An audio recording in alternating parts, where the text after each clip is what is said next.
So again, without further ado, alhamdulillah. It's from there. You just got to talk right here. That's it. We talk like that. Put it high. When it starts working, put it a little bit higher.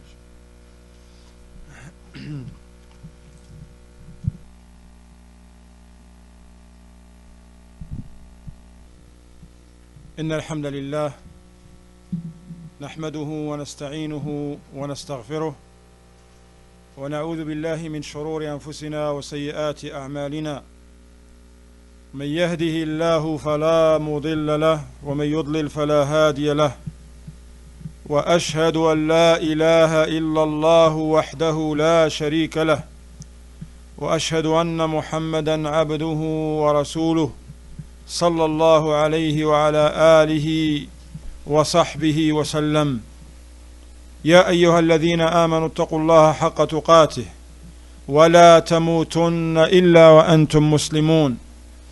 يا أيها الناس اتقوا ربكم الذي خلقكم من نفس واحدة وخلق منها زوجها وبث منهما رجالا كثيرا ونساء واتقوا الله الذي تساءلون به والأرحام إن الله كان عليكم رقيبا. يا أيها الذين آمنوا اتقوا الله وقولوا قولا سديدا يصلح لكم أعمالكم ويغفر لكم ذنوبكم ومن يطع الله ورسوله فقد فاز فوزا عظيما. أما بعد فإن أحسن الكلام كلام الله جل وعلا وخير الهدي هدي محمد صلى الله عليه وسلم وشر الأمور محدثاتها وكل محدثة بدعة وكل بدعة ضلالة وكل ضلالة في النار. ثم أما بعد أيها الإخوة في الله نرحب بكم جميعا. I welcome all of you once again. Part 2 of these lectures في هذا الموضوع المهم قواعد في تزكية النفس. In these lectures we're presenting to you principles pertaining to the purification of the soul. لفضيلة الشيخ الدكتور عبد الرزاق العباد البدر حفظه الله تعالى. Before I continue reading to you what the Sheikh said, just bring to you a brief summary to what we talked about in a previous lecture, part 1. The Sheikh, he mentioned the importance of this matter and how noble is indeed this topic, the purification of the soul, and that we should give it the care because of its importance and because of its fruits and benefits that present not only to the individuals but also it reflects on the society in general. And since I make this point right now, we refer you to the talk, a talk that was given to us, alhamdulillah. This is ni'mah from Allah this afternoon. We have a live connection with one of the scholars of this time, Shaykh al-Dr. Sulaiman al-Ruhayli hafidahullah from Medina, the city of the Prophet sallallahu alaihi wasallam. And the Shaykh, he talked about آثار تزكية النفس في صلاح الفرد والمجتمع, the benefits and the good consequences of purifying one's soul, because that purification reflects on the righteousness of individuals, which reflect on the righteousness and the well-being of a society in general. The Shaykh Ta'ala, he says that Shaykh Abdul Razzaq Al-Abbad Hafidahullah, he says this is a topic that is very vast, the purification of the soul, tazkiyat an-nafs, so that the soul can be pure, righteous, honest, upright, and the like. It's a very vast topic.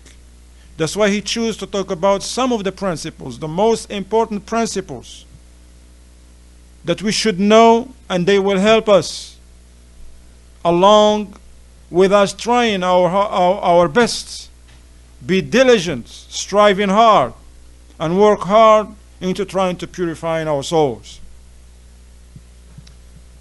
The first principle that the Shaykh he mentioned, طيب, I want one of the brothers to remind me. Nah. In 3 seconds, I'm gonna push somebody out. طيب يا أخانا بارك الله فيك. What was the first principle? We mentioned how many principles? Two. أحسنت. What was the first one?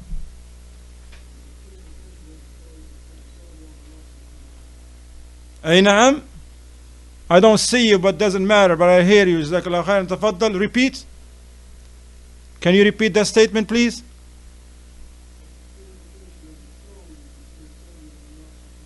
أحسنت. أن زكاة النفس بيد الله. الله يزكي من يشاء. The first thing that we should remember in this, that the purification of the soul is in Allah's hand. He, the one, subhanahu wa ta'ala, who purifies whom He wills. That took us to another principle. Since this is the case, Naam, what is the other principle? Naam, Shaykh, second principle. You can check your notes, it's okay, this is not a test. Ahsan, dua, invocation, see? Since it is in Allah's hand, and He alone can bestow it, what we need to do then? Ask Allah. Ask tazkiyah from Allah subhanahu wa ta'ala. And what was the third principle? Because we didn't elaborate on it, but I mentioned it. I said, inshallah ta'ala, in the next class, that's what we're going to start with. Naam. Naam, Shaykh. The purification of the soul through the Quran, the book of Allah, Kalamullah, Ahsant.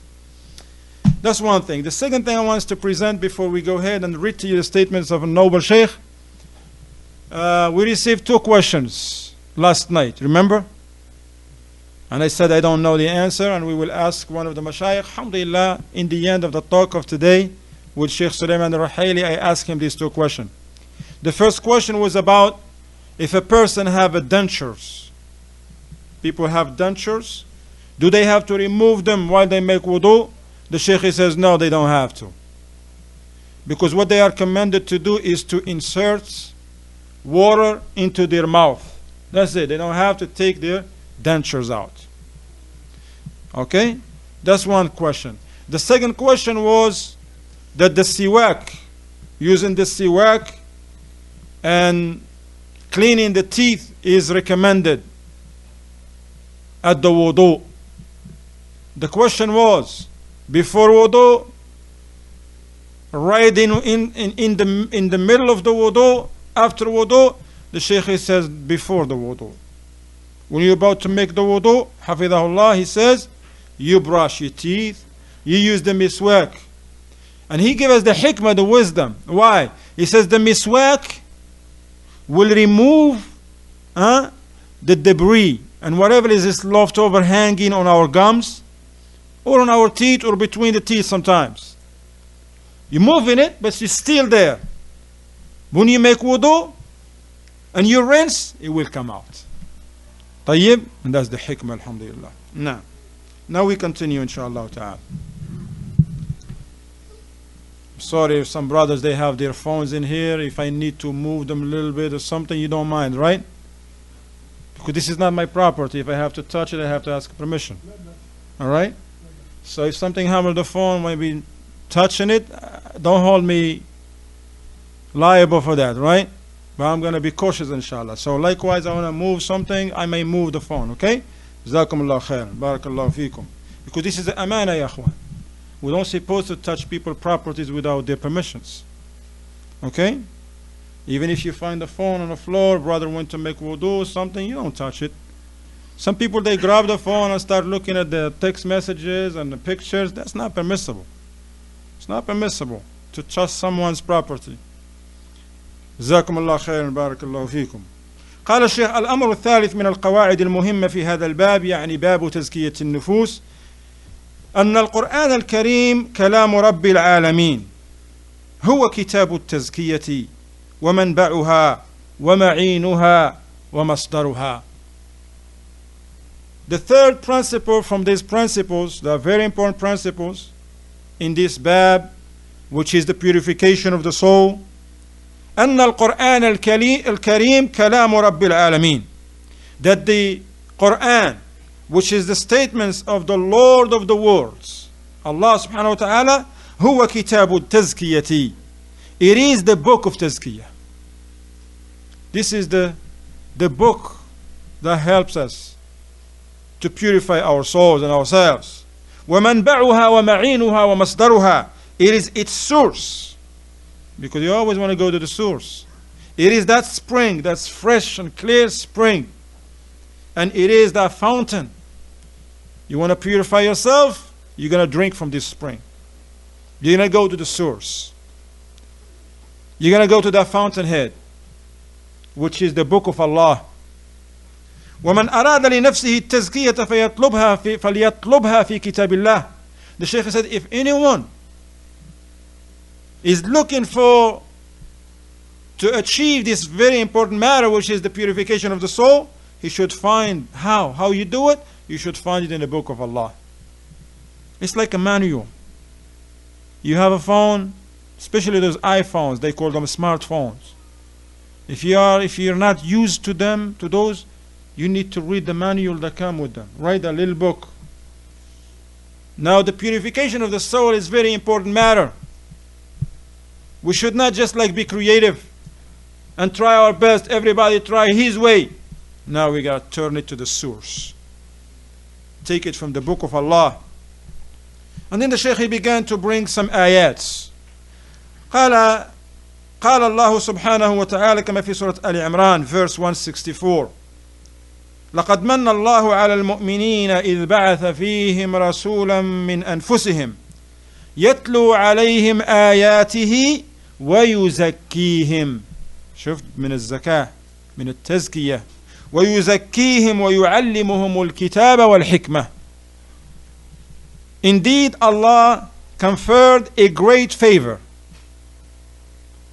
on the believers when He sent among them a messenger, our beloved messenger Muhammad sallallahu alaihi wasallam, from among themselves, reciting unto them His verses, this Quran, and purifying them. See this ayah, purification, and purifying them from sins by them following His teachings. That's what's going to purify them.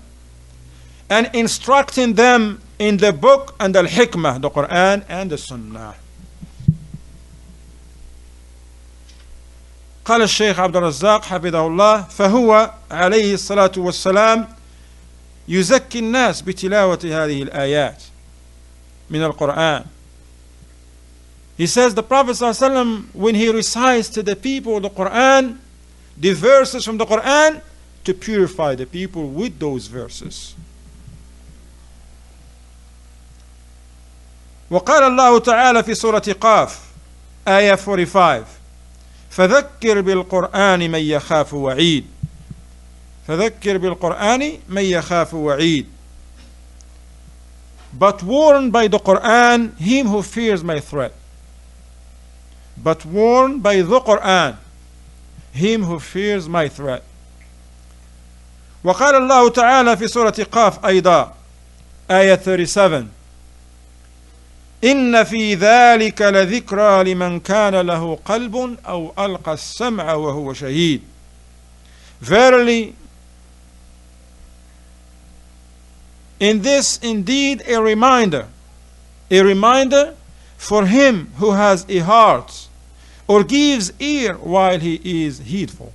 While he or she, نحن نقول هي للتغليب. He or she, this is both for men and for women.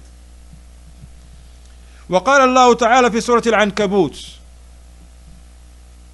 آية 51 أولم يكفهم أن أنزلنا عليك الكتاب يتلى عليهم. Is it not sufficient for them that we have sent down to you, O Muhammad sallallahu alayhi wasallam, the book, i.e. the Quran, which is recited to them? وقال جل وعلا في سورة الإسراء chapter 17 آية 9 إن هذا القرآن يهدي للتي هي أقوم. Verily this Quran guides to that which is most just and right. But for the one who recites it, reflect upon its meanings, learn the meanings first from the sources, from the books of tafsir of Ahlul Ilm, As-Salaf As-Salih. وَالتَّوْفِيقْ مِنَ اللَّهِ. And you ask Allah subhanahu wa ta'ala, as the Shaykh mentioned, you ask, tawfiq is from Allah subhanahu wa ta'ala, success is from Allah subhanahu wa ta'ala. وقال تعالى في سورة يونس, Surah Yunus, that's chapter 10, verse 57. Allah says about the Quran, وَشِفَاءٌ لِمَا فِي الصُّدُورِ, that the Quran is a healing for that which is in the breasts. A healing of what? In the tafasir of this ayah, briefly they says, a healing for the disease, from the disease of ignorance. Ignorance is a fatal disease, actually, not just a disease. داء والجهل داء قاتل. That the jahl, ignorance is a fatal disease. And also is a healing, the Quran is a healing from doubt, shak. Because we know what doubts do to you. You can't make a decision. You're confused now. Go to this way, to the right, to the left. You go forward, you go backward. You make a U-turn of what you're going to do now. But if you have yaqeen, certainty, well, you keep straight, you keep going. Doesn't matter what the people around you are doing. If you know you have to make that right, even if everybody make it left, you're the only one making that right, you're going to make it because you know why you're making that right. Regardless of who's making left or who's making right. Likewise, Ikhwan, Quran is a healing from doubts, from hypocrisy, and from differences. Even in differences. Because if we turn our matters, as the Shaykh says in the talk of yesterday, in part 1, we were commanded by Allah subhanahu wa ta'ala to turn our differences to the book of Allah. Now, وقال تعالى في سورة الإسراء chapter 17 آية 82 وننزل من القرآن ما هو شفاء ورحمة للمؤمنين. And we send down, Allah subhanahu wa ta'ala sent down of the Quran that which is a healing and a mercy to those who believe. Naam, the Quran is a healing, ya akhwan, and a mercy to those who believe. وقال تعالى في سورة فصلت chapter 41. Correct me if I'm wrong, okay? I don't memorize them like that, but inshallah. That's chapter 41, verse 44. قل هو للذين آمنوا هدى وشفاء. هو يعني القرآن. هذا القرآن. Say, O Muhammad sallallahu alaihi wasallam, it is for those who believe, a guide and a healing. Naam, the Quran is a guide to all that which is good in this life and in the hereafter, and is a healing as well. وقال تعالى كما في سورة الأنبياء, that's chapter 21, verse 45, قل إنما أنذركم بالوحي. Say to them, O Muhammad sallallahu alaihi wasallam, I warn you only by the revelation. In the tafasir they says, from Allah, and not by the opinion of religious scholars and others. The reminder is from the book of Allah subhanahu wa ta'ala. Who was counting? How many ayahs the Shaykh mentioned? No one? That's good, because I don't want you to be counting. I want you to pay attention to the statements. Alhamdulillah, that's good. Alright? Jazakumullah khair. But how many ayahs? Maybe 3? More than that. 30? Not that many. Alhamdulillah. See? At least you're with me. Allahu Akbar. Huh? 6, 5. طيب. Alhamdulillah. Allahu Akbar. Jazakallah khair. Just you being here. Maybe. Huh?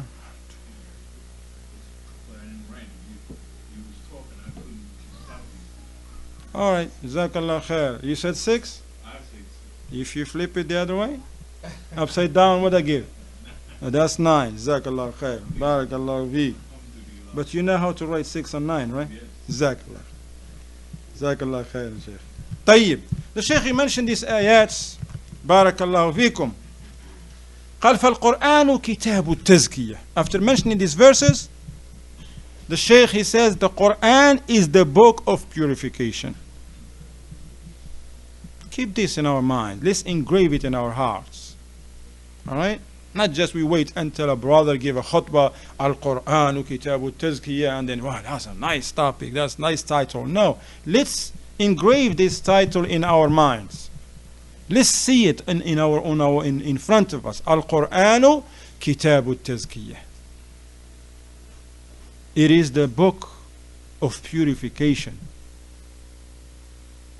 And then the Shaykh brings some details now. He says, وكلما أكرم الله سبحانه وتعالى عبده ومن عليه بتلاوة القرآن وتدبر آي القرآن ومجاهدة النفس على العمل بالقرآن نال من التزكية أوفر نصيب. الله أكبر. The Shaykh says, and whenever Allah subhanahu wa ta'ala honored his servants and conferred on him these gifts of reciting the Quran. That's a gift, ya akhwan. To be able to recite the Quran all time is a minnah from Allah. Is a ni'mah. All Muslims recite Quran all time? No. Yes, man. There is some Muslims, that's all they do. That's all. They recite the Quran. As I read in one of the books, one of the mashayikh, he mentioned, he says he was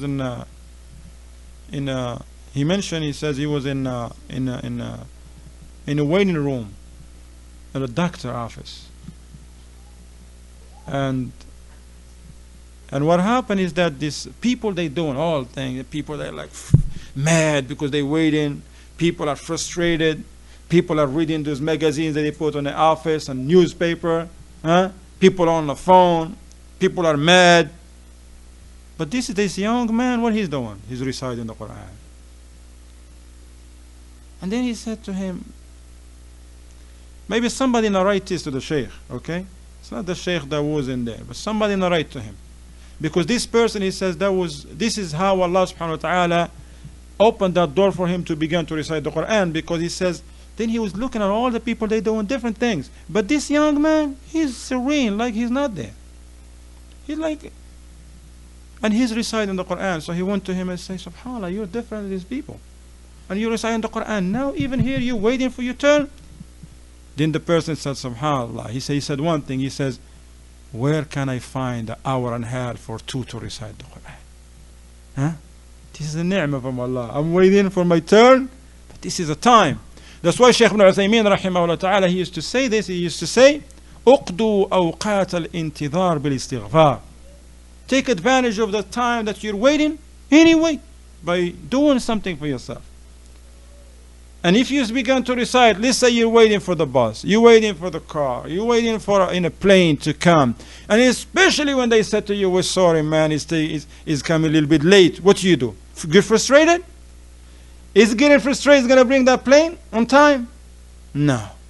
Now what do? You say, Alhamdulillah, Subhanallah, what they say, 45 minutes? That's an extra time for me. I can read some Quran, I can finish my juz. I can finish that chapter of Kitab al-Tawheed. Allah, see, that's the believer. And he don't care. They change it, they cancel the flight, come in late, come not late. That's not his issue. His issue is remembering Allah. Ala bi dhikrillahi tatma'innul qulub.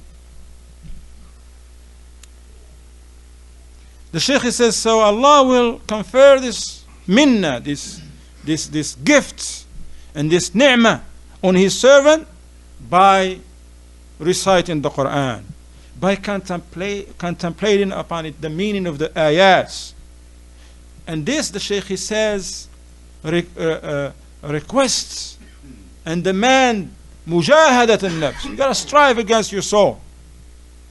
You think those people who are reading the Quran and listening to the Quran and studying the Quran, just like they want to do something else too. They want to go play basketball. But he's like, listen, man, I gotta do some Quran first. Quran come before playing basketball.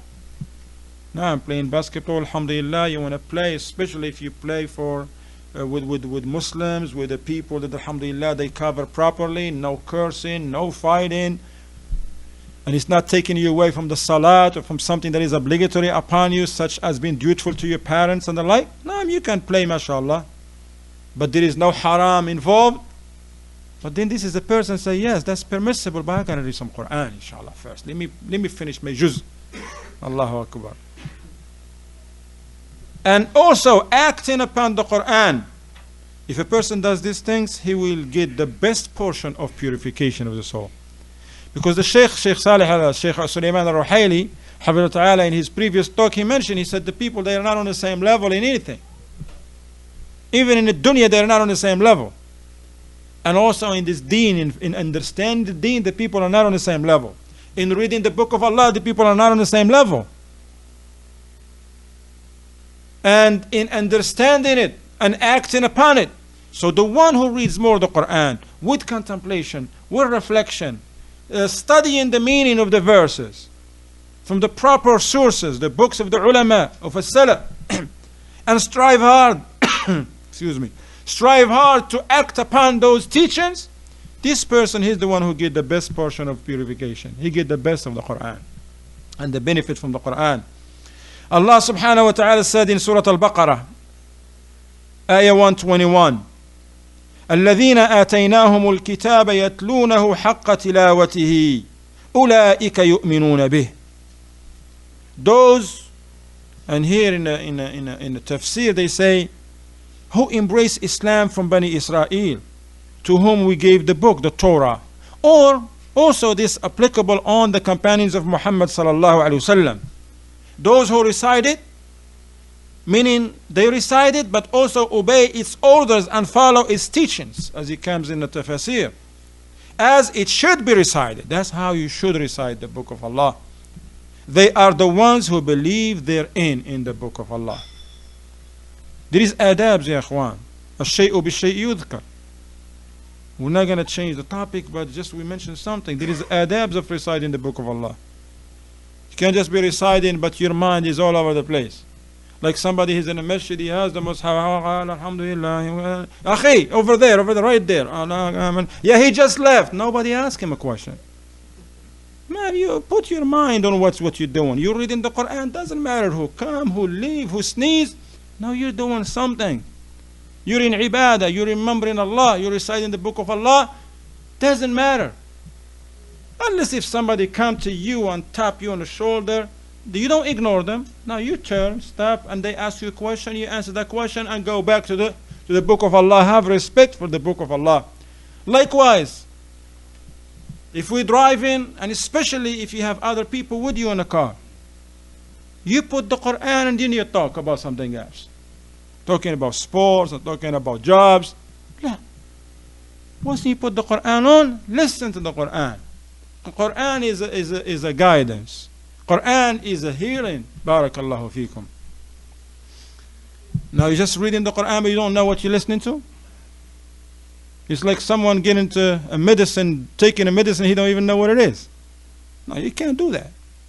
So you pay attention to what is recited, what you are reading, inshallah ta'ala. This is how you get the benefit. Allah says, يَتْلُونَهُ حَقَّ تِلَاوَتِهِ. Those who recite it as it should be recited. He explained what that means, as it should be recited. قال وَتِلَاوَةُ الْكِتَابِ حَقَّ التِّلَاوَةِ. What does it mean? بِالْقِرَاءَةِ, by reciting it. وَالْحِفْظِ, memorizing it. The ulama says if you can memorize the whole book, naam, tafaddal. But if you can't, start somewhere, inshallah ta'ala, by memorizing. وَبِالْفَهْمِ وَالتَّدَبُّرِ. This is how you recite it as it should be recited, by trying to understand the meanings, by contemplating and reflecting on what you are reciting. وَبِالْعَمَلِ بِكِتَابِ اللَّهِ عَزَّ وَجَلَّ. And then by acting upon what you read. قال والعمل بالقرآن نفسه يعد تلاوة القرآن. He says acting upon what's in the Quran is considered also reciting the Quran. Acting upon the teachings of the Quran. قال فليست التلاوة مجرد قراءة الحروف دون فهم المعاني ولا أيضا فهم المعاني دون عمل بالقرآن. He says when you hear recite the Quran, it's not just by saying it, reciting that like we say, Alhamdulillahi Rabbil Alameen, Ar-Rahman Ar-Rahim, just uttering the words and the letters without trying your best to understand. Now you gotta you read the ayah, try to understand. Get Tafsir ibn Sa'di. Get Tafsir ibn Kathir. What Allah, what's in this ayah? What is the meaning of it? Does it contain an order for us to act upon it, to prohibition to stay away from it? Does it contain a rule and a regulation? Halal, haram, and the likewise. And you build. This is Salafiyya, ya akhwan. Can't just be Salafis by affiliation. Fala Salafiyya is knowledge based. Gotta sit down and we're gonna follow the way of the Salaf. We're gonna follow it in everything. Not just we try to look like them, but what about the inside? Change starts inside, ya akhwan. Inside out. As for changing the outside, that's easy.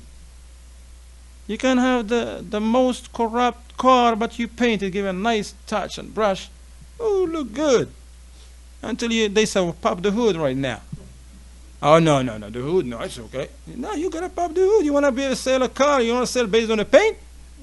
Nobody buy a car like that. Those guys that they just come and look at the paint and be impressed and hit the tires, right, a couple of times. Right? Oh, that's good.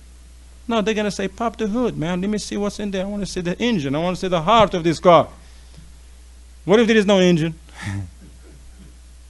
Or what is the engine there and it is shut down?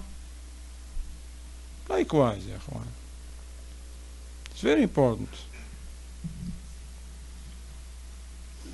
قال الحسن البصري رحمه الله أنزل القرآن ليعمل به فاتخذ الناس قراءته عملا. الله أكبر.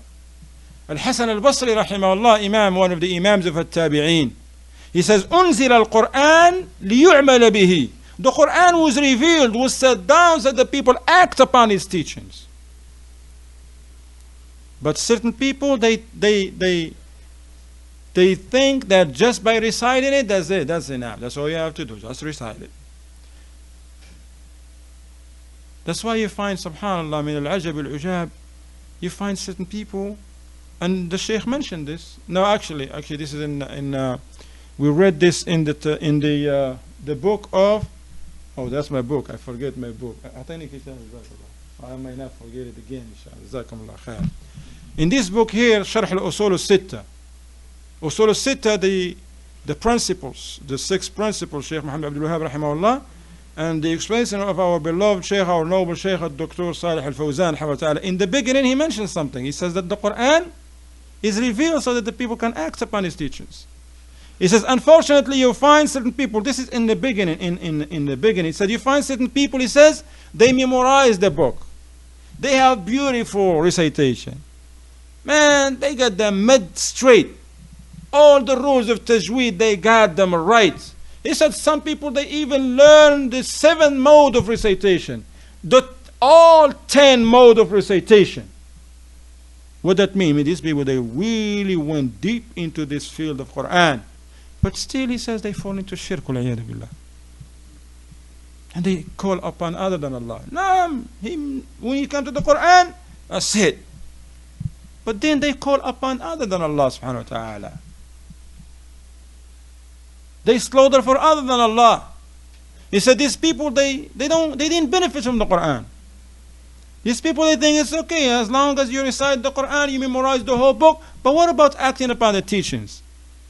What about the ayah that they recite? Maybe this person has led the Ramadan for the past 40 years. And he read this ayah, not just in Ramadan, in many times. The ayats of Tawheed and ayats that warn against shirk, but the person still fall into the shirk. The Shaykh says because these people, they didn't understand the purpose behind the revelation of the Quran. It's not wajib that you memorize the book of Allah. If you memorize it, that's way better for you. But what is more important than memorizing the book is to understand what you memorize. And you understand what you read. And you act upon it. as understood and acted upon by the Sahaba Ridwanullahi alayhim. If we have some time, inshallah ta'ala, we may read to you. It's very important that muqaddimah here in this book, alhamdulillah. But now we continue with this topic. فهذه القاعدة الثالثة. Who remind us what was the third principle in the purification of the soul once again? Huh? Al-Quran. نعم شيء. أحسنت. We purify ourselves by the Quran. By hanging it in a chain around our neck? Huh? I'm asking you. Don't you see some people they do that? By hanging the ayats, like ayat al-Kursi and the last ayats in Baqarah, and some ayats, the last ones in Hashr, قُلْ هُوَ اللَّهُ أَحَدٌ, on the walls. What happened, Ikhwan? You don't have nothing, not in here. Ikhwan, brothers, I'm asking you, Khalil, what is the portraits of قُلْ هُوَ اللَّهُ أَحَدٌ, ayat al-Kursi, man? What happened, man? Huh? You don't have the budget? It's not in your budget? No, ya Ikhwan. People, they do this. They have a Quran in here. Well, it's not a Quran. It's just like they made it. Like what's the call? Amulet. No, you want amulet is a shirk, ya Sheikh. It's like something, you know. They put it in there. All right. It's from, sometimes for men, from gold, even more haram for them to wear gold. Anyway, they have something like a mushaf hanging it on their neck. Some people, they have a mushaf in the back of the car. Right or wrong? A man, he's a manager or whatever in his business, he has to have a mushaf on the counter. Sometimes you go to a pizza place. Sauce, what do you call them? Marinara sauce in there. Help me out, man. Ranch dressing, soup's different, and the mushaf is in there. They push it. Oh, you want some ranch? Excuse me. Why you have that mushaf in there? Barakah. A'udhu billah. Barakah. They says no, the mushaf has to stay there. Why? Now you thought like, akhi, when it's slow down, I read. Still will tell them, yeah, but you don't leave the mushaf in there by the sauce and by the soup and by all the food. No, you gotta have respect for the book of Allah. Now people, they says, no, that's barakah. What do you mean barakah? Now as long as this mushaf is in here, no breaking in. Alright? Well, shaitan is breaking into your heart, man. Talking about some thieves gonna break into your store. What about the shaitan breaking into your heart? And putting in it that which is not supposed to be in it. No, but if you see things like that, you talk to the people nicely. Wallahi, ya akhwan, people, they listen. If we talk to them nicely, we're not gonna be on that harsh side. Whenever you see somebody you go to a store and you see Ayat al-Kursi, mubtadi', bid'ah. Some people, they even go and take it and crush it. Akhi, that's not your property. You talk to them nicely. And you should choose the right time. You go on a lunch time and the man is busy, has 15 people, the phone ringing. I want to talk to you. Take your turn. I'm not eating. I'm fasting today, Thursday, just in case you don't know. All right? And then he's like, I want to talk to you about that bid'ah over there. Is this his hikmah now? Akhi, take it easy. You want to go when the man, he's not doing no business. And then you can do with him that business that is for the hereafter. And you talk to them nicely, tell them, akhi, mashallah, may Allah increase you in this business of this dunya. But I'm sure. See, you don't want to insult people, man. But you tell them, I'm sure, mashallah, that the same way you're diligent for this business in dunya, because I see you open every day at 7 o'clock, man. And sometimes you're sick, you're tired, and you want to take off, but you come and open. I'm sure that also you're serious about your business, that is just gonna get you even, alhamdulillah, better inshallah in hereafter. That person, now his heart is open for you, and he says, naam akhi, mashallah, we're all supposed to do that. And then you tell him, mashallah, then talk to him about principle. Don't just tell a person, take that out. You don't know how much maybe his heart is so attached to that. Maybe his grandmother gave it to him, ya akhi. Now you're not talking about principle, ya akhi. The Quran is revealed so we can act upon it. Alhamdulillah, we have to understood it the way the Prophet ﷺ taught us and the companions, and that the companions, Ridwanullah alayhim, we have no narration that they hang the Quran and this and this and that. If that man really, Allah wants good for him, he's going to say no more, brother. Barakallah, you say no more.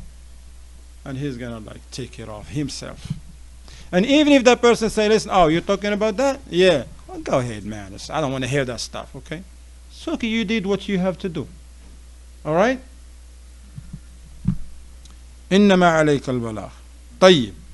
الآن القاعدة الرابعة. القاعدة الرابعة في هذا الباب العظيم. باب تزكية النفس. The fourth principle in this chapter, or this very important matter and topic, which is the purification of the soul, تزكية النفس. You got some vocabulary now, brothers, those who are interested in some vocabulary. تزكية النفس. تزكية النفس, purification of the soul. أهمية اتخاذ الأسوة والقدوة في هذا الباب. That's the title now. Not like this is a lesson plan, okay? It's points that help you to remember and put things in its perspective and everything in its category. Now here in the fourth one, you want to purify yourself. Alhamdulillah, that's a good thing. But number one, you know that it's only from Allah subhanahu wa ta'ala. Only Allah purify whom He wills. Number two, since this is the case, you got to ask Allah for purification. Number three is what? The book of Allah is the book of purification. By what? By reading it, understand its meanings, and act upon it. Okay? Number four, you have to have a good example that you follow. You're going to look at someone who already purified himself. Why is this? Why is it so important? Somebody can tell me? Why you got to look up to someone like that? Why? Huh? You won't be able to do it yourself. Nah, that's true, but I'm looking for something else. Nah. Somebody is over there. You can, whatever he says, he said. This is how the students of Hadith, they used to get us by the talqeen. أليس كذلك?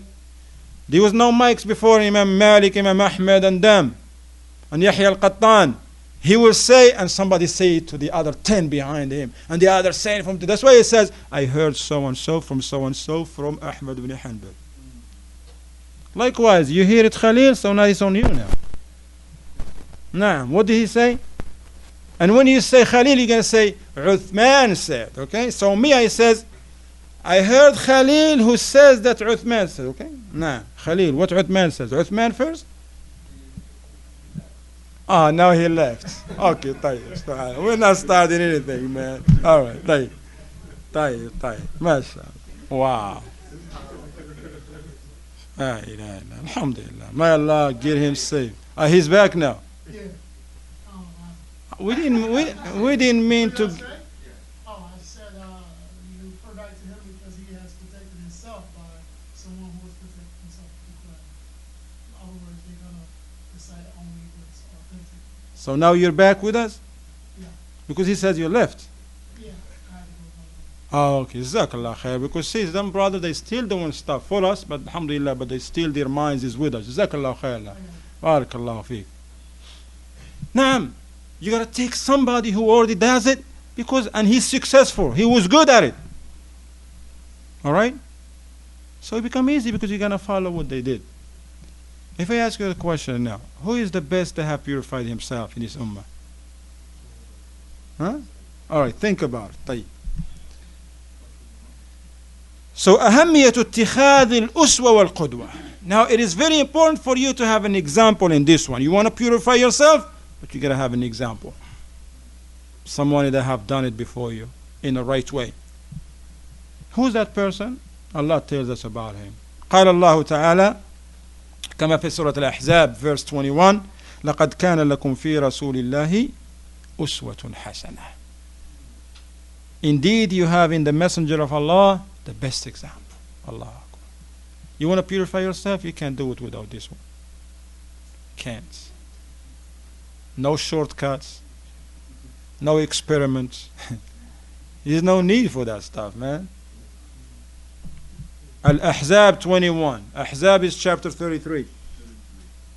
Verse 21. وكذلك قول الله سبحانه وتعالى قل إن كنتم تحبون الله فاتبعوني. هذا الرسول صلى الله عليه وسلم. يحببكم الله ويغفر لكم ذنوبكم والله غفور رحيم. Ayat 31 of Surah Al Imran. Say to them, O Muhammad sallallahu alaihi wasallam, if you truly love Allah, then follow me. Follow the Sunnah of the Prophet sallallahu alaihi wasallam. Allah will love you and forgive you your sins, and Allah is Ghafur Rahim. النبي هو إمام المتزكين وقدوة الخلق أجمعين وسيد ولد آدم. The Prophet ﷺ is the best, he is the Imam of those who purify themselves. He is their Imam. And he is the example for all of mankind. Now, the Prophet ﷺ, he is the example for all mankind. And he is the best of the children of Adam. بعثه الله سبحانه وتعالى رحمة. Allah sent him as a mercy. وجعله للناس قدوة. Allah made the Prophet ﷺ as an example for all mankind. Anything you want to do, and you want to do it the right way, and you want to be successful at it, and you want to get the harvest, the nice fruits of it, doesn't matter. As a father, as a husband, as a son, as a stepson, as a stepfather, as a neighbor, as an imam, as a leader, you want to do it good and you want to be successful at it, well, your example is the Prophet ﷺ. You want to be the best teacher, well, he is your example. You want to be the best husband, he is your example. We want to be the best fathers to our children, we got to do it. You want to be the best stepfather, because he was. You want to be the best son-in-law, subhanallah, you got to do it through him, what he did. Allahu Akbar.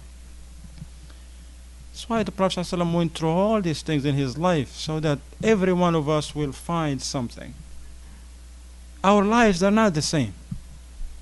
We don't have the same things. We don't have the same circumstances. We don't go through the same tunnels. But we have in the Messenger of Allah sallallahu alaihi wasallam the best example. You're a leader of a community. You want to do a good job? Then learn how the leader of his community did it. How he did it, sallallahu alaihi wasallam. You have issues, difficulties. They fire you, which means now your means are low, and you're what I'm gonna do? Read the Sunnah of the Prophet ﷺ, the Seerah. Aisha radiallahu anha, she says months they don't cook anything, man. They don't have nothing to cook, man. It's water and dates. A brother starts something with his wife because she didn't cook what he wants. It's not because there is no food in the house, or even if there is no food in the house. Is it her fault? No, it's not. If we are following the way of the Salaf, ya Akhwan, we have to keep in mind that we have to do it the way they've done it. We cannot say and claim that we're following their way, but we're still doing it our way. It's like you want to follow somebody, but you're ahead of him. Are you following? What does mean following? Who can give me the definition of following? If I said I'm following you, what does that mean? Huh? Where I'm at first. Let's first see the position. Where I'm at. Behind. Behind who? Behind who? The one that I'm following, right or wrong? Can I go with him? Can I be a step ahead of him? Can I stay way behind him? No. Can he go, okay, man, I'm on the car, follow me. Okay, he's gone, but 10 minutes later, me, I'm following you. Who following who? The man is gone. You gotta follow straight. He make a right, can you make left? Yes, you can, only if, what?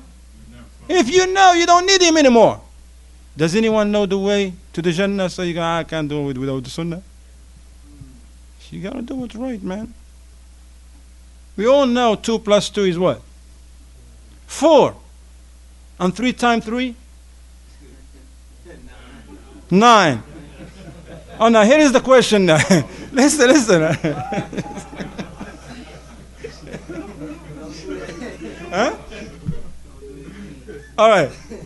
2 plus 2. 4. 3 times 3. 9. Now here's the question. When 3 times 3 is 10? When? Never. When 3 times 3 can be 10? When the answer is wrong. All right? That's when. You got it or not? All right? When the answer is wrong, that's when it is 10. How many times we're wrong, ya Ikhwan? And we think we got it. I got it. But we don't check it. It's like someone, he knows 3 times 3 and under the pressure and this, and he just want to get out the test, and he put 10 instead of 9. And then later on they say, you messed it up. What? Why? Because you don't even know 3 times 3. That's 9. But why you put 10? I put 10. I ain't put no 10. He may even say, somebody put it there. Right or wrong? That's us. Some of us. No, somebody put it there. What do you mean somebody?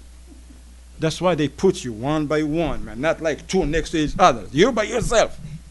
There is 6 feet between you and between the other guy. So you must write that 10. So now if that person really, before he submit that test to the people, if he review it, he may, right or wrong, he may see that mistake. That's what we need to do, ya Ikhwan. MashaAllah. طيب. Can I ask another question? Who can answer this question first? Raise your hand. It's like the same type of 3 times 3 is 10. Who wants to answer this question? You gotta see me first, Shaykh. You need to have eye contact with me in this one. Jazakallah khair. You need to have eye contact with this one. All right, one. Khalil. Huh? All right, Khalil, you ready? All right, look at me. How many fingers I have? 2. Ahsan. See how easy it is? How many fingers I have? 2. All right, how many fingers I have? You have 5 fingers. Now we have another. Do I have 2 fingers, Khalil? Allahu Akbar. Count, akhi. How many fingers I have? 10. So why you said 2? You see how it is sometimes? Because I'm saying to him, I'm putting 2 fingers out there. Did I ask him how many fingers do you see? What did I ask you? What was the question? How many fingers I have? Doesn't matter what you see. I still have 10. Jazakallah khair. Sometimes we see things the way that we see it. But if we really think about it, and what is the reality of what the people are telling us? Okay? Jazakumullah khair.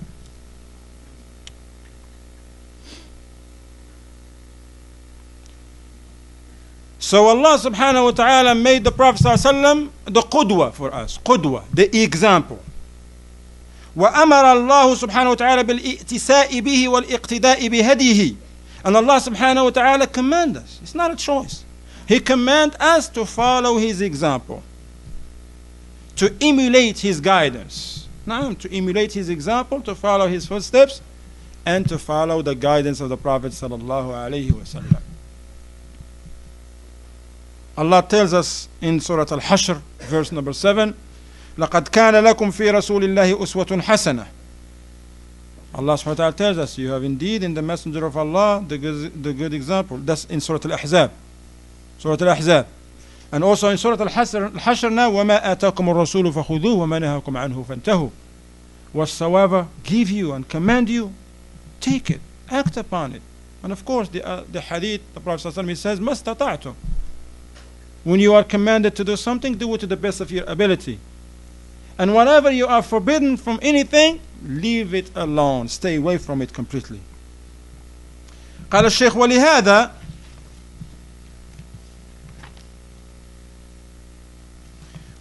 لا سبيل إلى تزكية النفس بغير اتباع الرسول صلى الله عليه وسلم. Sheikh said there is no way to purification of the soul without following the example of the Prophet sallallahu alaihi wasallam. فالتزكية هي الاتباع والاقتداء بالنبي الكريم عليه الصلاة والسلام والسير على منهاجه القويم. He says, so therefore tazkiyah, purification of the soul, is achieved by following the example of the Prophet ﷺ, this noble messenger ﷺ, and by following the minhaj, his upright minhaj that he was upon ﷺ. وكيف يرام الوصول إلى التزكية والقبول بغير ما جاء به الرسول صلى الله عليه وسلم؟ هذا لا يمكن أبدا. How could it, then the Shaykh said, how could it be possible for someone to really achieve this goal of purification without following the example of the Prophet ﷺ? He said, that's impossible. You just can't do it. Can't be successful in this one without following the example of the Prophet ﷺ. هذا لا يمكن. That's impossible. It's not feasible. فالذي يريد لنفسه التزكية فليطلبها بالاتباع. If anyone really serious about purifying himself, here is how to do it, by following the example of the Prophet sallallahu alaihi wasallam. As Abdullah ibn Mas'ud radiyallahu anhu says, اتبعوا ولا تبتدعوا فقد كفيتم. Follow and do not innovate. You have been given enough. Follow the narrations. Follow the sunnah. Follow the way of the salaf. Do not come up with stuff from your own self. You have been given enough. وقال عبد الله بن مسعود رضي الله عنه إنا يعني نحن إنا نقتدي ولا نبتدي ونتبع ولا نبتدع ولن نضل ما تمسكنا بالأثر. Allahu Akbar. Statements of one of the great scholars of amongst the companions, Abdullah ibn Mas'ud radiyallahu anhu. He says, Inna naqtadi wala nabtadi. We only follow. We don't come up with new stuff. Naqtadi. We follow the example.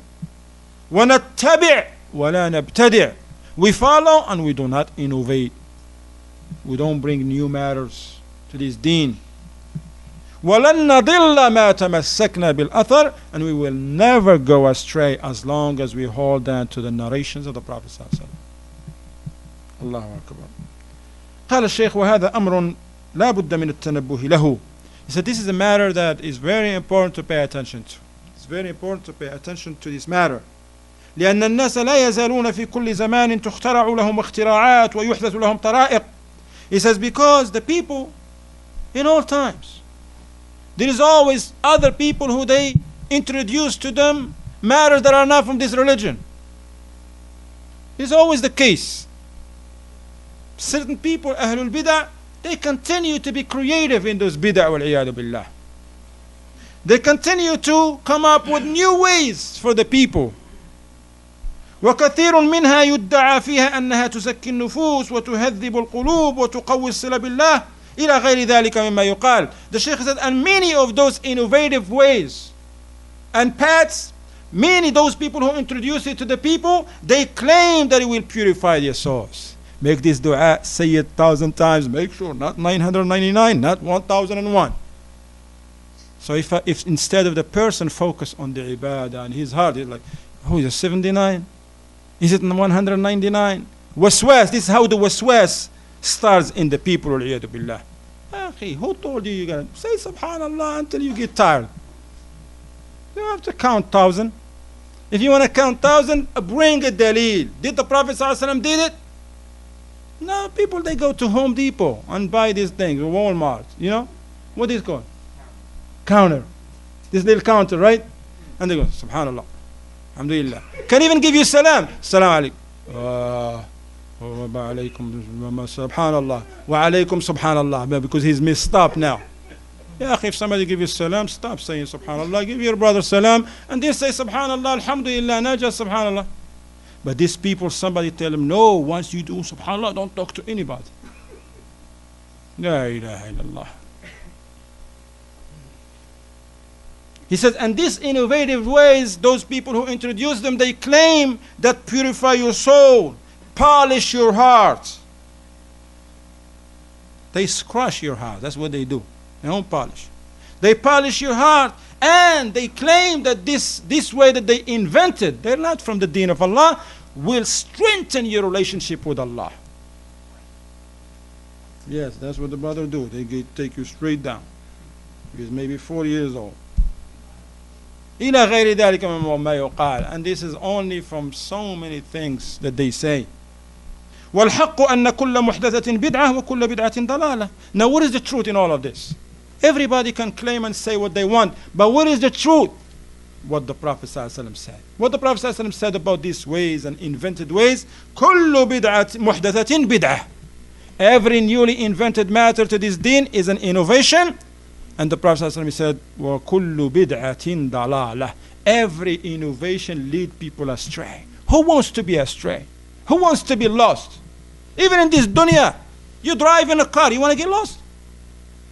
You're going to work, you're going to the interview. Good job, nice. They said, you got to be here at 8:30. You want to get lost? But you know if you get lost, what happened? More gas, trouble, the interview is gone. So who wants to get lost, akhi? And be removed? Because when you're lost, meaning that you are not on the path that you're supposed to be upon, right, Sheikh? That's what lost mean. Correct me if I'm wrong. When somebody is lost, is he on the right path? No, he's not. If we lose the right path that leads to the Jannah, is there another path? There is no other path. That's why there is no such thing, oh, there is some good bid'ah. Who told you? If the Prophet said every bid'ah is astray, is misguidance, somebody comes and, well, wait a minute, there is a good bid'ah. Who will listen to? We listen to the Prophet, or we listen to this so-called Maulana? Well, they say, you gotta listen to him. Why? Well, he memorized the Quran. See now again, see the shubah of the shaitan. Anybody who memorized the Quran will listen to him. Alhamdulillah, he memorized the Quran, but if he says something that agrees with the Sunnah, as they say, ala ras wal ain, we're going to put that on, not the person, what he says on our head.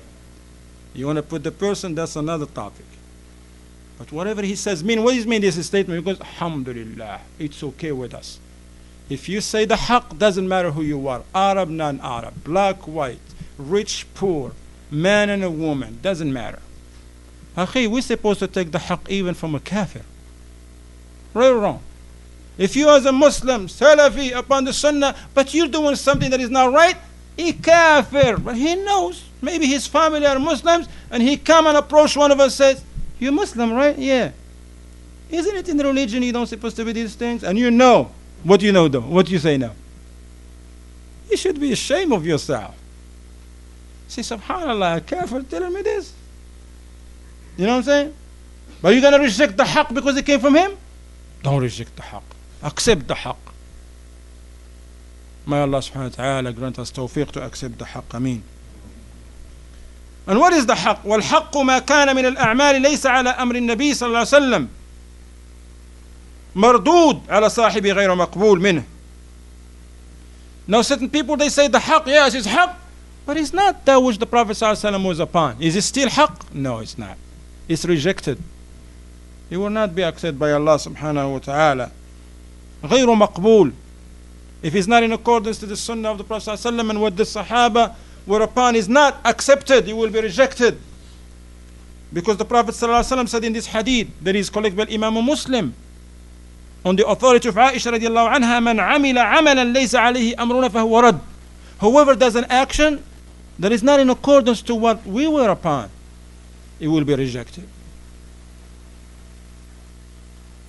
It's rejected.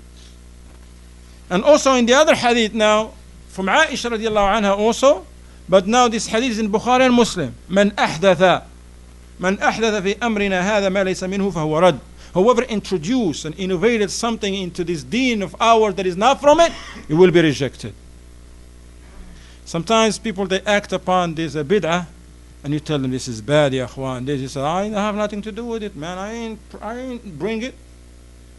He says, but you act upon it. All right? It's now good. Yes, I agree with you. It's not good to introduce it, but also is no good. Most definitely is no good to act upon it neither. طيب. ولهذا وجب على الإنسان الناشد والحريص على تزكية نفسه أن يجاهد نفسه على الاتباع والاقتداء والتأسي بالرسول الكريم عليه الصلاة والسلام. Said no, it is incumbent upon anyone who's sincere and diligent when he says that he wants to purify himself because he knows the fruits of purification. He has to strive against his own self. He has to keep on fighting, man. Don't put your hands down.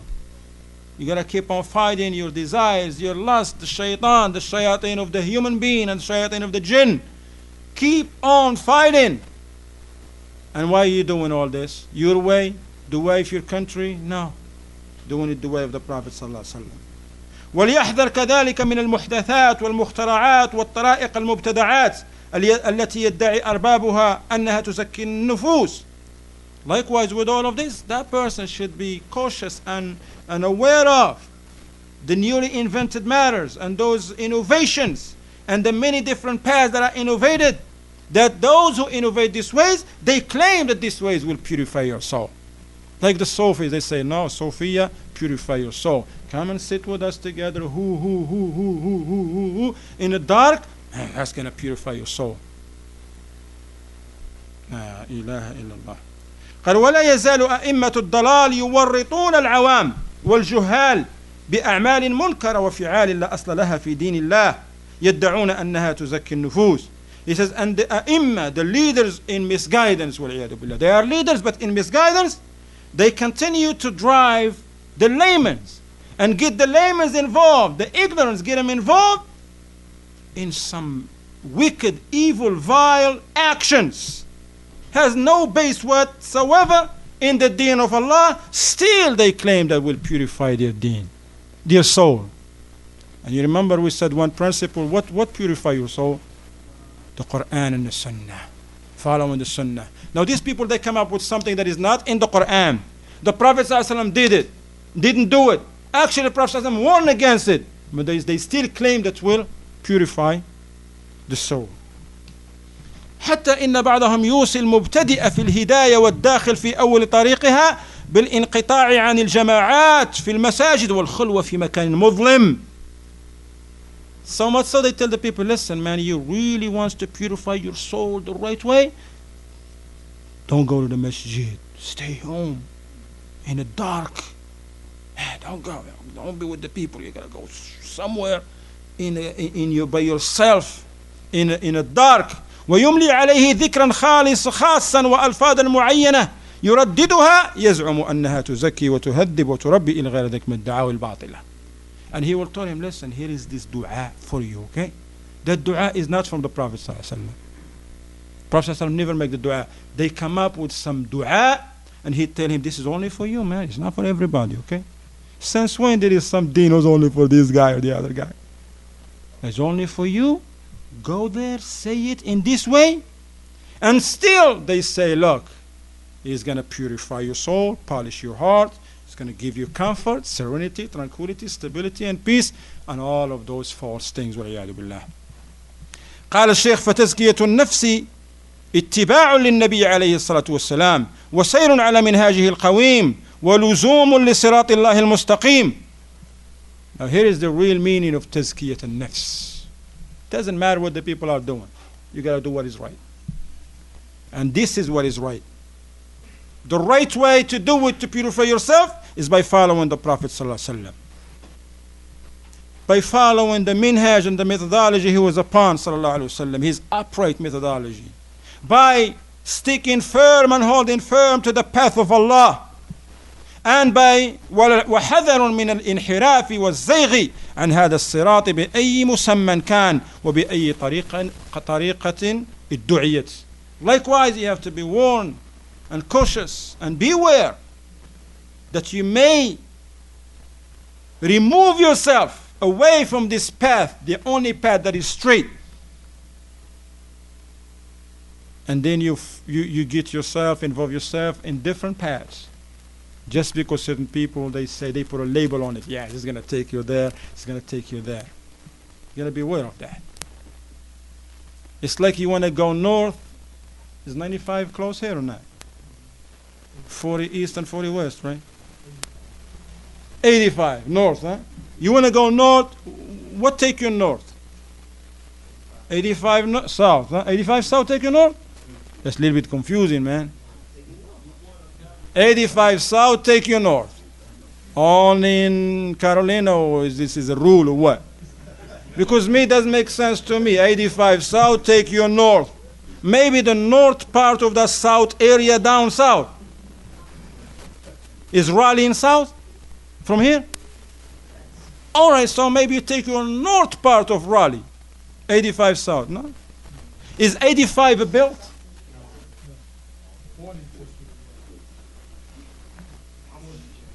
Oh, Allahu Akbar. Allahu Akbar. That's the haqq. Okay, you're from New Jersey? All right. Learn your roads, brother. Learn your roads. Alhamdulillah. Now, it's okay sometimes, like in Atlanta area, they have 285. But it's a belt. You know how they call them a belt? It goes around the city. Yes, sometimes that south take you north, but that's a long, you gotta move. But if you keep going south, you won't never go north. You know what I'm saying? But you gotta swerve towards west and then make your way out, okay? Or towards east and come up. All right? Jazakallah khair. Inshallah ta'ala, we stop here, inshallah ta'ala. We will continue. The next chapter, the next principle that we're going to deal with tomorrow, inshallah, same time after Maghrib, التزكية تخلية وتحلية. With all of this, tazkiyah, you want to do it, you want to do it right? Because hey, anything that you want to do, it's not just like you do it, but you got to do it right. It's like somebody said, we're going to put a wall in here. Anybody can put a wall, right or wrong.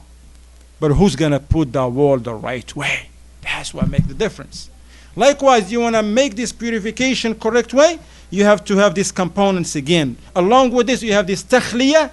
What it mean? You're going to leave certain thing alone, and you're going to adorn yourself and beautify yourself with others. What are those things you should leave alone and others you should adorn yourself with? Inshallah, tomorrow. If Allah allow us to see you again. Subhanakallah wa bihamdika ashhadu an la ilaha illa anta astaghfiruka wa atubu ilayk.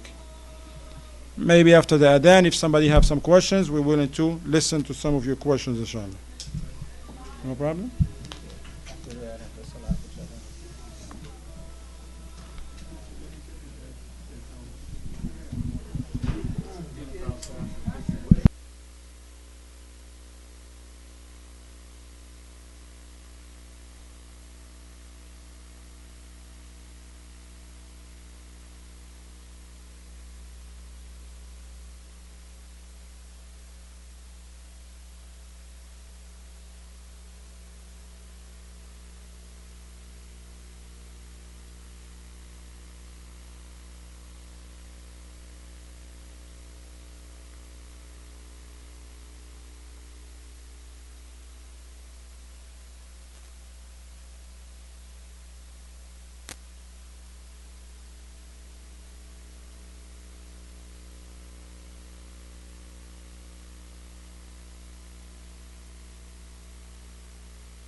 Inshallah, we are going to entertain questions now, about 10 minutes worth of questions. So brothers who have questions, sisters, if you have questions, same way we did yesterday, give them to Abu Naeem, Naeem or Aisha, and they'll get them over to us.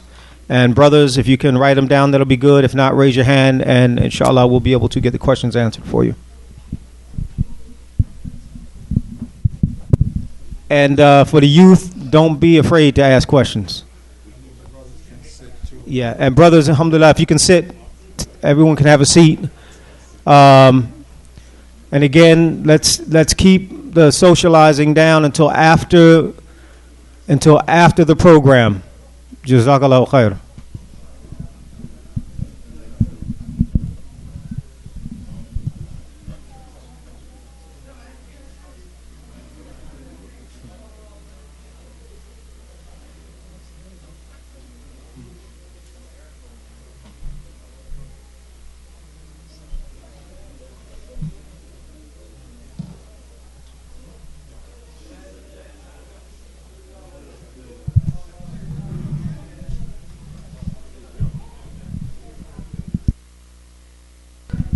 Yeah, Ikwa.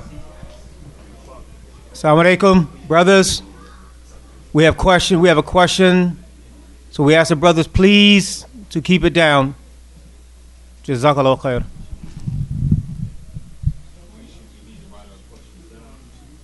Just go ahead and ask the question. Oh, okay.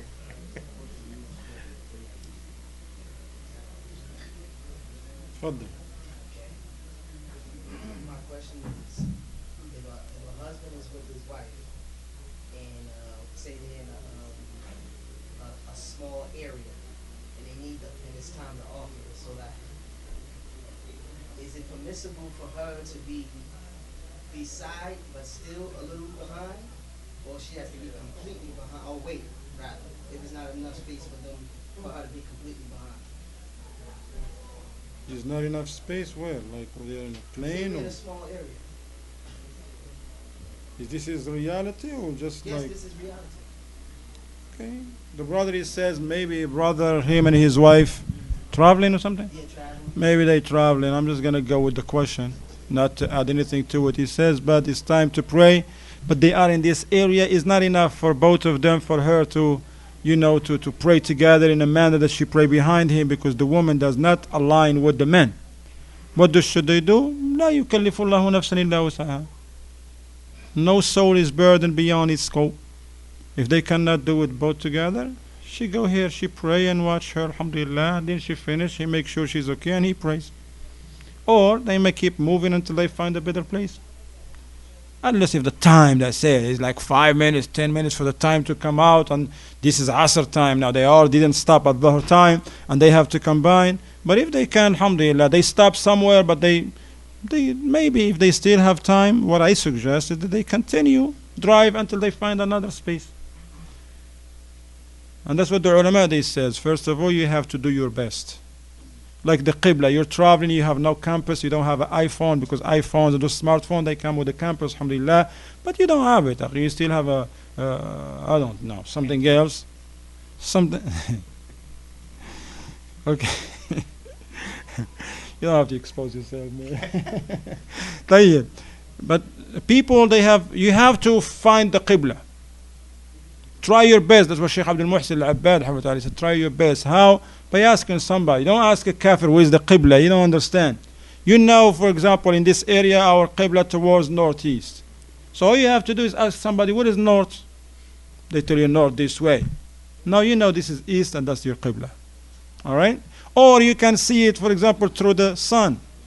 Especially if you are going to pray Asr towards the end, but time of Asr, you're going to see that the tree, and you see that now the shade is over here, so it goes against the sun, the position. And now that the sun is going to that's towards west. So meaning, what's the opposite of west? East. And then that's north, that's south, you find your Qibla. And even if you mess it up a little bit, Allah subhanahu wa ta'ala doesn't burden you, because you try your best. Shaykh Abdul Muhsin, hafidahullah ta'ala, he says, this is applicable if you're in a desert or you're in a land that the people don't know. But if you are in an area, there is a masjid or there is Muslim that know the Qibla, you have to ask them. If somebody just didn't ask or nothing, he has to repeat the salat, he says. You gotta do your best. Now. What is the proper way of combining this when you travel? For instance, like Dhuhr and Asr. Then you wait till Asr come in and then pray Dhuhr and Asr. Whatever is good for you. The brother, he says, combining the salat. Like for example, you're traveling, you want to combine Dhuhr and Asr. The ulama, they says you do what is better for you. If it's good for you to stop at the time of Dhuhr, you stop and pray Dhuhr and Asr together. You call one adhan, and you call the iqamah for Dhuhr, and you pray 2 rak'at, you make taslim, you call another iqamah for asr, and you pray 2, make taslim, okay? But if you are on a run, and mashallah, and you feel like you have energy, as Shaykh ibn Uthaymeen rahmatullah says and others, you keep going, don't stop. Until you stop at the time of asr, and you pray both of them. But you pray dhuhr first, okay? Are you able to give salam in the bathroom? No, you don't give no salam in the bathroom. You wait until. Inshallah, if somebody's in the bathroom, but usually person in the bathroom is one-on-one bathrooms, right? When a person is in the bathroom, usually they by themselves, so they're going to give the salam to who? Unless if they say maybe if they are in the, what they call those bathrooms? Public or something? Yeah, those are, the person, if somebody is using the bathroom, somebody right in that area that is called bathroom, then no, you don't give him the salam. And let me share with you something. This is an answer by our beloved Sheikh Salih Al-Fawzan. I heard this personally. This is one of the recent questions, maybe 2 months ago on sahab.net. And the question asked, they say, dear Sheikh, this person he's asking, he says, can a person say Bismillah in the bathroom for the wudu? Now use the bathroom here and there is a sink right here. Can you say Bismillah? The Sheikh he says, yes, you can say Bismillah. And he mentioned, he says, because that toilet is not considered the bathroom that there is the prohibition. He says, because what is prohibited is those, what they call them, those holes. What do you call them? The older brothers know that. The out what? The outhouses. I know. The younger brother, they don't know. Me, I know that. Back home, we had them. This is like just a hole, no flushing, no nothing. Because why? The Sheikh says, because whatever you put there stays there. The urine stays there, the feces stays there. Now you don't remember Allah. You don't say Bismillah in that. The Sheikh he says, now you flush it, he's gone. You just have a toilet with some water. The Sheikh he says, no, you say Bismillah, alhamdulillah. That's from Sheikh Fawzan. All right, alhamdulillah. Now,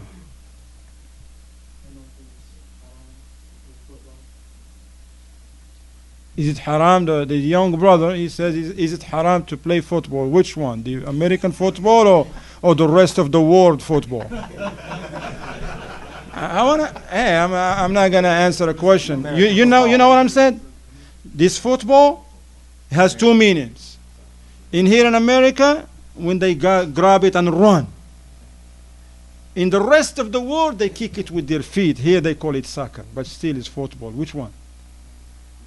NFL? All right, fine. Is it haram to play football? Where? In a park, with your family, with the Muslim community? For school. See, now the question has to be... Shaykh Al-Albani, rahimahullah ta'ala, he has an answer pertaining to sports, whatever it is, basketball, soccer, whatever in general. He says the principle is permissible to play those sports unless we have a text that says this sport is haram. That's a principle. Then you would look at the details. This sport that you play in, whether it's football or basketball or soccer or baseball or tennis or whatever, it may become haram. In the asl, it's not haram, it's halal because we don't have no text that says it's haram.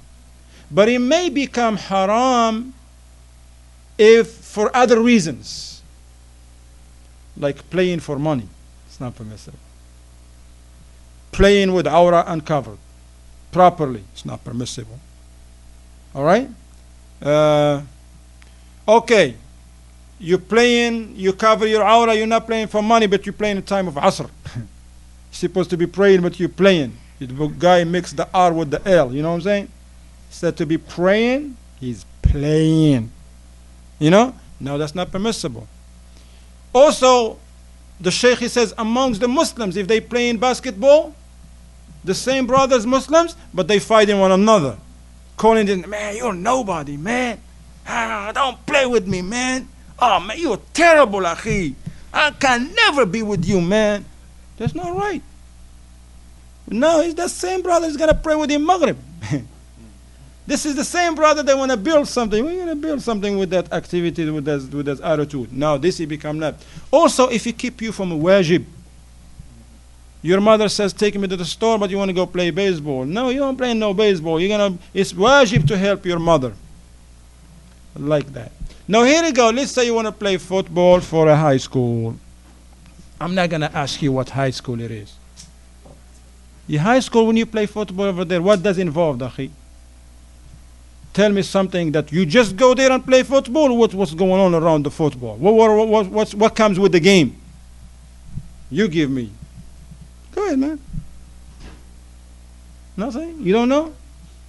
Cheerleaders. Huh? What are you going to do with that? You're going to put a band in your eyes? Cheerleaders. Everywhere. What else, Ikhwan? Music. Music. Alcohols. What else? Tight clothing. What else? You have to hit somebody and hurt somebody or get hurt. La darara wa la dirar. You shouldn't hurt people and you shouldn't get hurt. No, the dressing rooms and the bathrooms and all that stuff, you know. So, what about wrestling? Wrestling is worst. Because at least football he's by himself and maybe like shoulder to shoulder. Wrestling everything to everything. Right or wrong? And the dress, how they dress. Is a Muslim going to go and play in the thobe and izar? Those cats, man, you know what they becoming. Excuse my expression, Allah musta'an. You know those guys, what they be doing, what they be dressed at? That's haram. The Prophet ﷺ says, لا ينظر الرجل إلى عورة الرجل. A man should not look at the awrah of another man. So what you going to do with all that? No, stay away from this. And on top of that, fame too. Fame is very, because that stuff connects you to what? Dunya. Now you don't play, man. Right, Sheikh? Give me a smile. A better smile. A smile, you gotta see your teeth, man. Ahsan, that's a good smile. Nah. That's it? Nah. Maybe the last one, we don't want to abuse the time given to us. Nah. For students in medical school, chopping bodies up, making discoveries, difficult lessons learned, but you don't want nobody else to follow you in that lesson that you learned. So why do you maximize the benefits so you can warn people that, there's something difficult in this path? The students that come out. That makes sense? I'm still stuck at the chopping up bodies. I don't know they do it that way, man. The only thing I know, chopped up some celery, some lettuce, some tomatoes, chopping up bodies. I don't know. I never heard that. Maybe they just take limbs and stuff. Huh? Well, the gist of it was like you learn a difficult lesson. You want to make sure that people coming after you. You're in the medical field? I'll study public health. Oh, okay. So, They chop up things too, or in public health? nah, medical school, they chop up bodies. Oh. So, That's it's a career path some people take. Allahu A'lam. Maybe, ya akhi, this question for those people who they may be involved with that, they may, Jazakallah khair for your concern. I appreciate that, but this is very important. For those people who they may do these things, they may want to write the details what they do, inshallah ta'ala, and you will be better, like this young brother, they ask before they get involved. Okay? Likewise, a sister want to start to be a nurse, but she doesn't live in Saudi, for example, because in Saudi Arabia, alhamdulillah, they have hospitals for men and hospitals for women. But here she's gonna study here and work here. Where's she gonna work at? She's asked to mingle with the doctors, with nurses. Men come to her and stuff. That sister, she should learn. She should ask before. Can I study this? Keep in mind that's what I'm going to do on this and this and this. They may say yes, they may say no, not me, the ulama. Likewise, inshallah. And this applicable. Al-ilmu qabla al-qawli wal-amal. Jazakum Allah khairan. Barakallahu feekum. Subhanakallah wa bihamdik. Ashhadu an la ilaha illa anta. Astaghfiruka wa atubu ilayk. Inshallah, I'll be here after salat if somebody want to have a question. It doesn't have to be through the mic, okay? If somebody have a question, alhamdulillah, I can talk to you. Jazakum Allah khairan. But now we don't want to put a burden on the people. Jazakum Allah khairan.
الله أكبر الله أكبر أشهد أن لا إله إلا الله أشهد أن محمدا رسول الله حي على الصلاة حي على الفلاح قد قامت الصلاة قد قامت الصلاة الله أكبر الله أكبر لا إله إلا الله.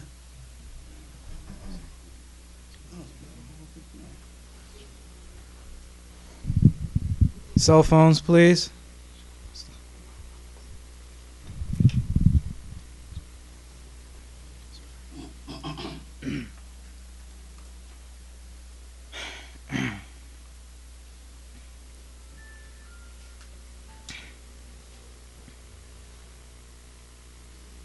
الله أكبر.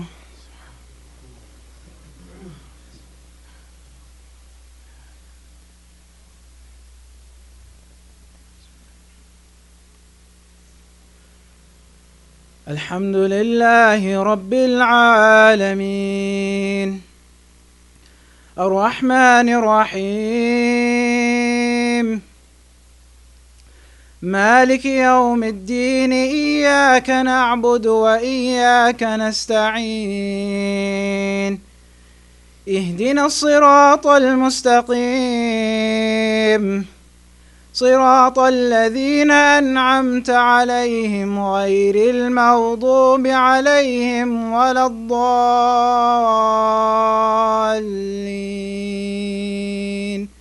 آمين.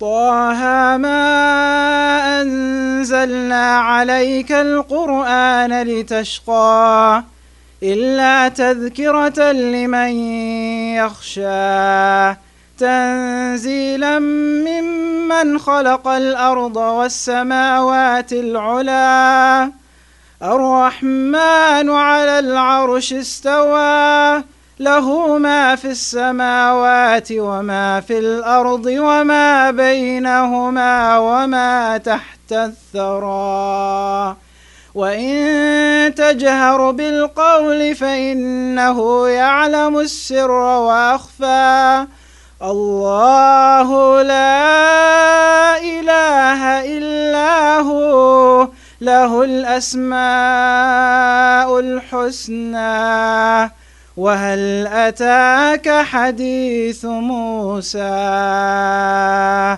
إذ رأى نارا فقال لأهلهم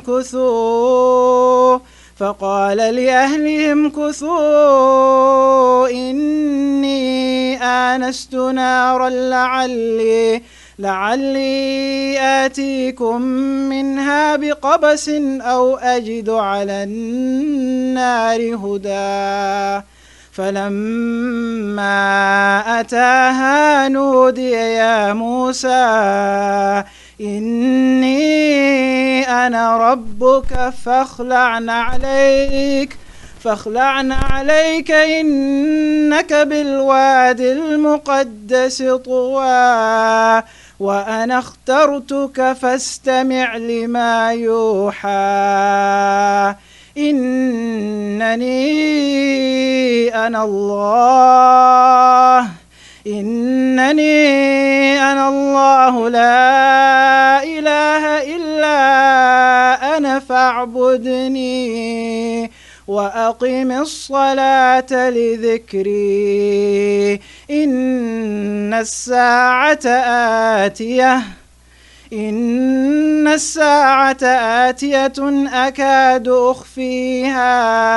أكاد أخفيها لتجزى كل نفس بما تسعى فلا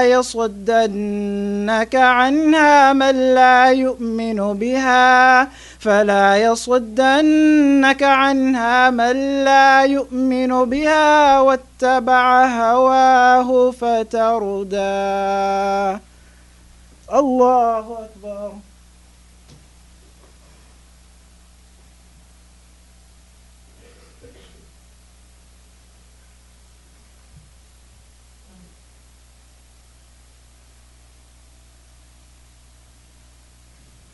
سمع الله لمن حمده.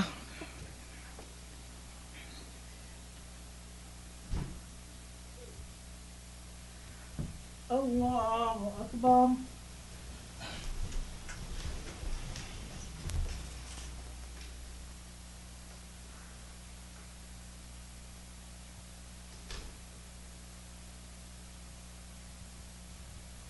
الله أكبر.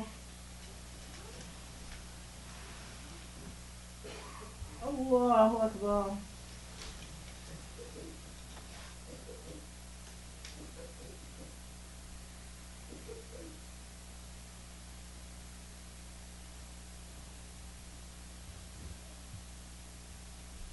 الله أكبر.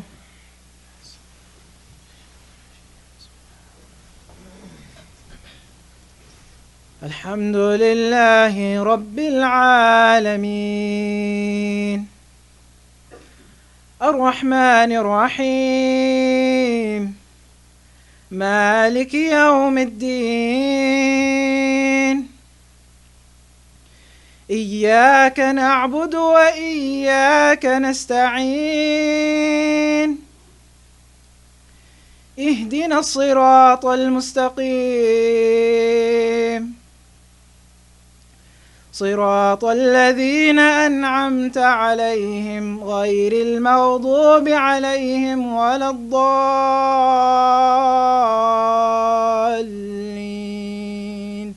آمين.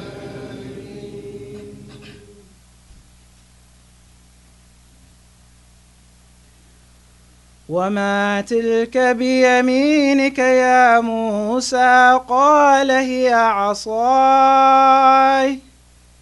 أتوكأ عليها وأهش بها على غنمي ولي فيها مآرب أخرى قال ألقها يا موسى فألقاها فإذا هي حية تسعى قال خذها ولا تخف سنعيدها سيرتها الأولى واضمم يدك إلى جناحك تخرج بيضاء من غير سوء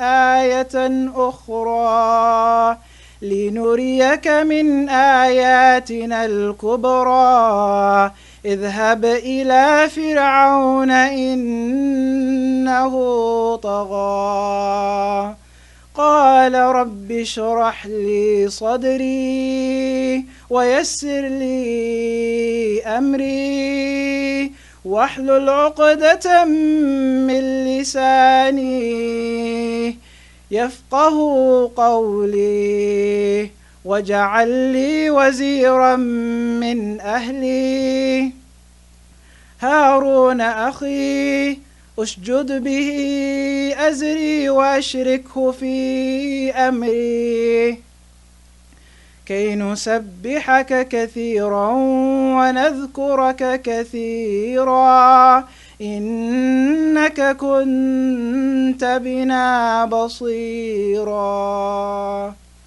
الله أكبر.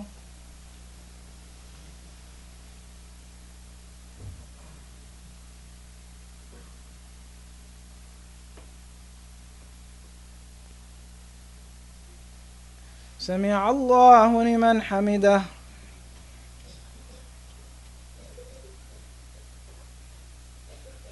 الله أكبر.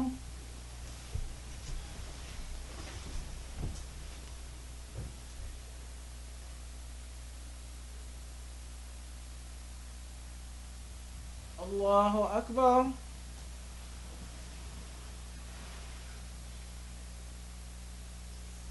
الله أكبر.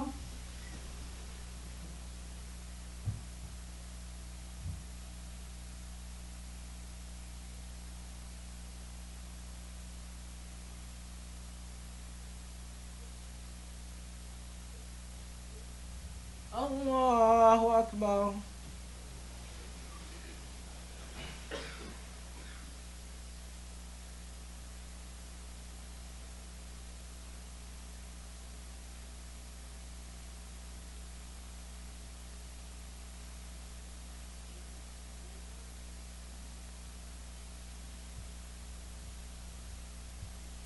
الله أكبر.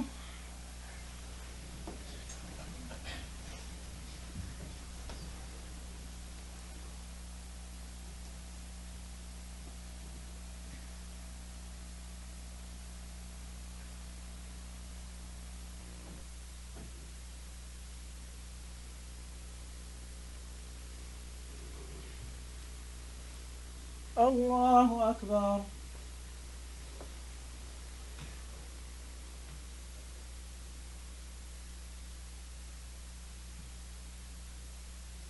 سمع الله لمن حمده.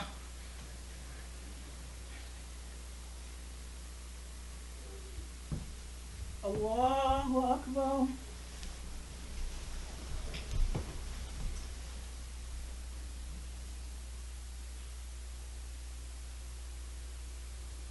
الله أكبر. الله أكبر.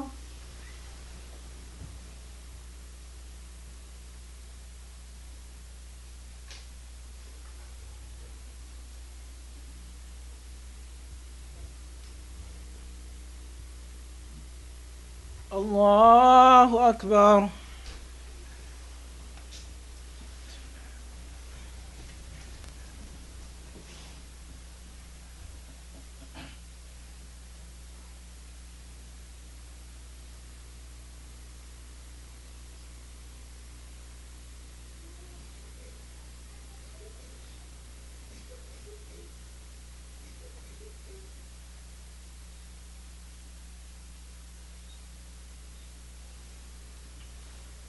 الله أكبر.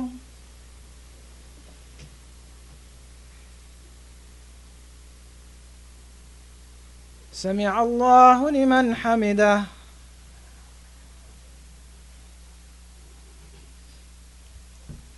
الله أكبر.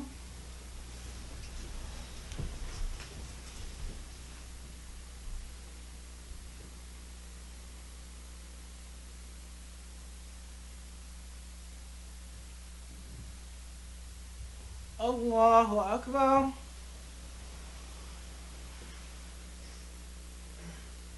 الله أكبر.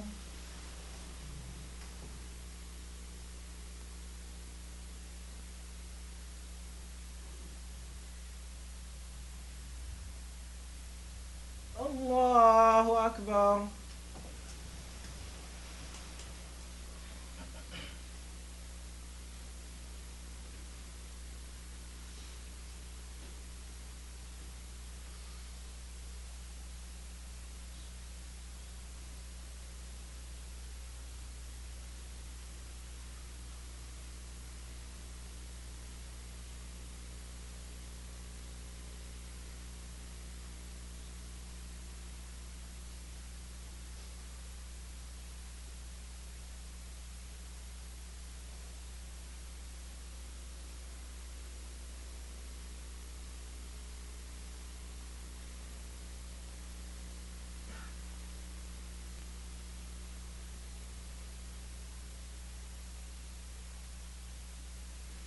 السلام عليكم ورحمة الله. السلام عليكم ورحمة الله.